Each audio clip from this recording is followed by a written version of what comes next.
Revue de statut. Le conseil et l'expertise du CIG Petite Couronne.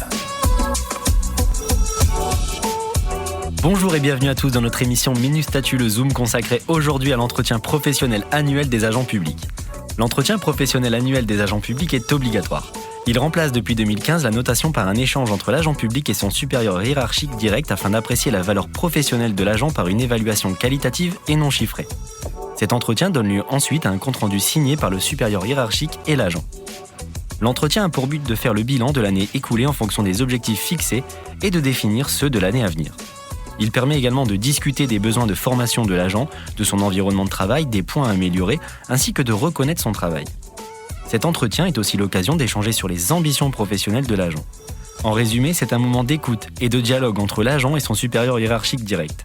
Afin de nous éclairer sur le sujet du jour, nous avons le plaisir de recevoir aujourd'hui Peggy Ngombe, jury statutaire au sein de la direction du conseil et de l'expertise statutaire du CIG Petite Couronne. Bonjour Peggy, merci d'être avec nous. Bonjour. Peggy, pour commencer, quels sont les agents publics concernés par l'entretien professionnel annuel ? L'entretien professionnel annuel s'adresse en premier lieu aux fonctionnaires titulaires, mais également à certains agents contractuels, à savoir ceux employés sur des emplois permanents, qu'il s'agisse d'un contrat à durée indéterminée ou d'un contrat à durée déterminée de plus d'1 an, ainsi que ceux engagés sur un emploi non permanent dans le cadre d'un contrat de projet. Ces dispositions sont précisées à l'article L521-11 et suivant du Code général de la fonction publique par le décret du 16 décembre 2014 relatif à l'appréciation de la valeur professionnelle des fonctionnaires territoriaux et à l'article 1-3 du décret du 15 février 1988 relatif aux agents contractuels de la fonction publique territoriale.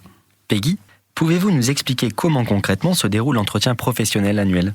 Bien sûr. Tout d'abord, l'agent reçoit une convocation de son supérieur hiérarchique direct au moins 8 jours avant la date de l'entretien.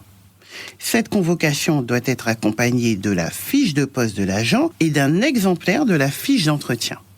Il est important de noter que cet entretien doit être réalisé par le supérieur hiérarchique direct de l'agent en tête-à-tête. En effet, si l'entretien est mené par une autre personne, la procédure d'évaluation est considérée comme irrégulière selon une décision du Conseil d'État du 6 décembre 2006. Une circulaire du 6 août 2010 précise d'ailleurs que le supérieur hiérarchique direct d'un agent est celui qui organise et contrôle le travail de l'agent. De plus, la présence de tiers n'est pas autorisée lors de cet entretien. Pendant l'entretien, la valeur professionnelle de l'agent est évaluée en fonction de critères adaptés à la nature de ses tâches et à son niveau de responsabilité. Quelles sont les conséquences pour un agent qui refuserait, après la réception de la convocation par son supérieur hiérarchique que vous avez évoqué, de se présenter à l'entretien professionnel ?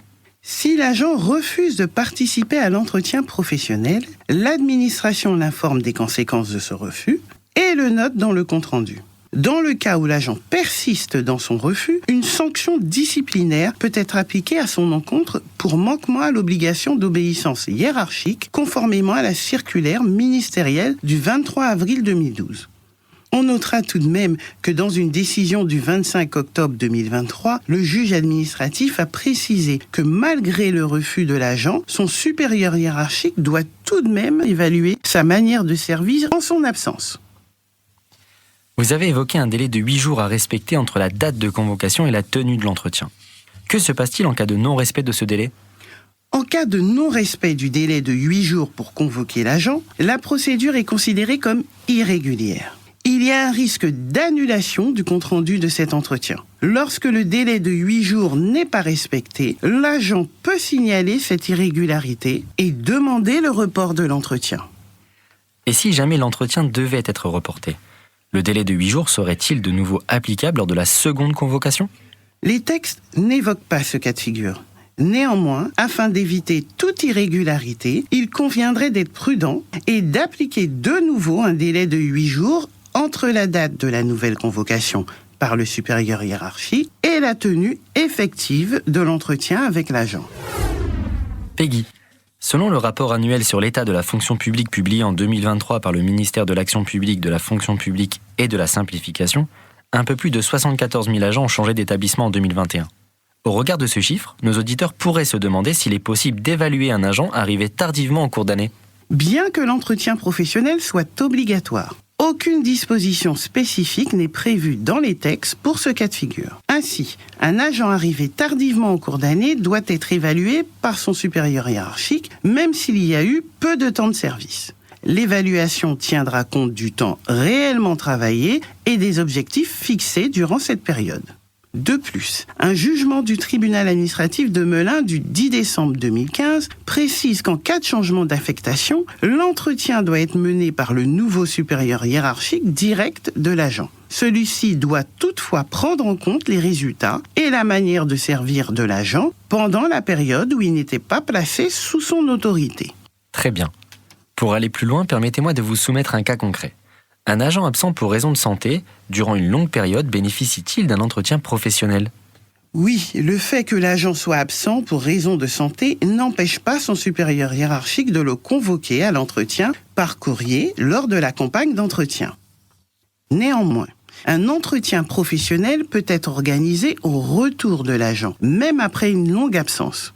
En effet, si l'agent est absent durant la période des entretiens, le supérieur hiérarchique devra organiser l'entretien dès son retour. La présence effective est appréciée au cas par cas par le supérieur hiérarchique direct. Attention néanmoins, car si l'agent a été absent pendant la quasi-totalité de l'année de référence, l'évaluation pourra ne se concentrer que sur ses objectifs fixés pour l'année à venir, ses acquis d'expérience professionnelle, ses besoins de formation et ses perspectives d'évolution professionnelle. La jurisprudence a par ailleurs apporté des précisions sur la durée de présence effective nécessaire pour pouvoir évaluer un agent public. Dans un arrêt du 3 septembre 2007, le Conseil d'État a par exemple jugé qu'un agent présent pendant 2 mois et demi pouvait faire l'objet d'une évaluation professionnelle. En revanche, dans un jugement du tribunal administratif de Bordeaux du 3 avril 2023, le juge a estimé qu'un agent ne pouvait pas être évalué après seulement 1 mois de présence, dès lors qu'il avait été absent 11 mois de l'année. Et dans le cas où ce n'est pas l'agent qui a été absent, mais le supérieur hiérarchique direct qui effectue par exemple une mobilité, comment se déroule la campagne d'entretien ? Dans ce cas, le supérieur hiérarchique doit, si possible, réaliser l'entretien avant sa mobilité. Si cela n'est pas faisable, le nouveau supérieur hiérarchique doit se charger de l'évaluation en se basant sur les éléments fournis par son prédécesseur. Il devra néanmoins impérativement indiquer dans le compte-rendu que les éléments évoqués ont été rapportés par le supérieur hiérarchique afin d'expliquer clairement, sans doute possible, qu'il ne s'agit non pas d'une évaluation par le nouveau supérieur hiérarchique, mais par l'ancien. En fonction de sa durée de présence, le nouveau supérieur hiérarchique pourra également apporter ses propres conclusions et les indiquer comme telles. Merci pour ces précisions, Peggy. À la suite de l'entretien, le supérieur hiérarchique transmet à l'agent le compte-rendu des échanges. Que se passe-t-il en cas de désaccord de l'agent vis-à-vis des conclusions transmises ? Si l'agent n'est pas d'accord avec le compte-rendu, il dispose d'un délai de 15 jours francs à côté de la notification pour demander une révision à l'autorité territoriale. Il s'agit d'un délai franc, ce qui signifie qu'il commence à courir le lendemain du jour de la notification et prend en compte le week-end.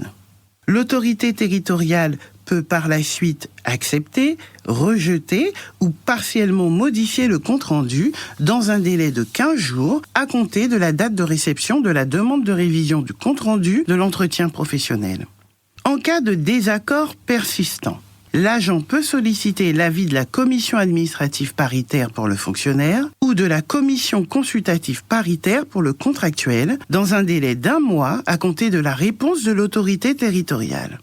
Ces instances paritaires peuvent proposer à l'autorité territoriale la modification du compte-rendu de l'entretien professionnel. Ensuite, l'autorité territoriale envoie le compte-rendu définitif à l'agent qui en accuse réception. L'agent peut également exercer un recours de droit commun, soit par un recours gracieux pour demander une reconsidération de son entretien professionnel, soit par un recours contentieux devant le juge administratif. Les délais de recours sont alors de 2 mois à compter de la dernière décision de l'administration. Vous dites, ce dernier en accuse réception. Mais de quelle manière ? L'agent en accuse réception en signant le compte-rendu, que ce soit de manière manuscrite ou électronique, en fonction des systèmes prévus par les collectivités et les établissements publics. Peggy, permettez-moi de vous poser une dernière question. Que se passe-t-il si l'agent ne signe pas le compte-rendu ? Le refus de signer n'annule pas le compte-rendu. Le supérieur hiérarchique note ce refus dans le document et la procédure reste valide. Merci Peggy de nous avoir donné votre expertise. Cela permettra à nos auditeurs et nos affiliés d'appréhender en ce début d'année les entretiens professionnels annuels de leurs agents. Pour aller plus loin, n'hésitez pas à consulter les documents et liens utiles que vous trouverez sous ce podcast ou pour les affiliés en passant par le site internet du CIG Petite Couronne dans l'espace Abonnés. Merci à tous de nous avoir suivis. Rendez-vous le mois prochain pour un point sur l'actualité statutaire. À bientôt. Minute Statut. Le conseil et l'expertise du CIG Petite Couronne.